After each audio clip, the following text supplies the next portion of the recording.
Bæltekøretøjet her er eneste transportmulighed for at komme igennem terrænet. Vi er på vej ud til et af de Cæsar-artillerisystemer, som Danmark har doneret til de ukrainske styrker. Vi skal ud til et hemmeligt sted, men lige nu der bevæger vi os i det her køretøj, fordi at det er nærmest ufremkommeligt terræn. Danmark har doneret samtlige 19 artillerikanoner, som forsvaret havde. Og de bliver brugt hver eneste dag mod de russiske invasionsstyrker.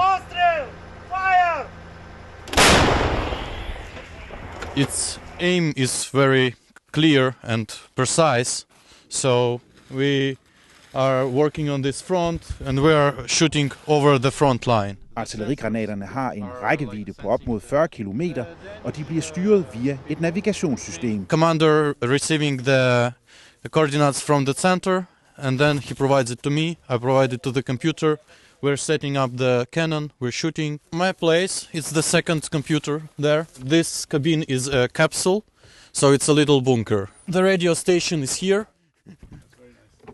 Kommandøren for enheden er blevet udlært i at betjene systemet i Danmark, og hvis der opstår problemer, ringer han til de danske instruktører. Yeah, I have contact. And sometimes if I have problem, sometimes I have contact. I'm asking. Artillerisystemet er mobilt og kan flyttes forholdsvis hurtigt, men der er risiko for russiske angreb. Det her det er altså et krater fra et russisk angreb, og som man kan se, så er der faktisk ikke særlig langt fra, hvor artillerisystemet det står. De har kæmpet i snart 2 år.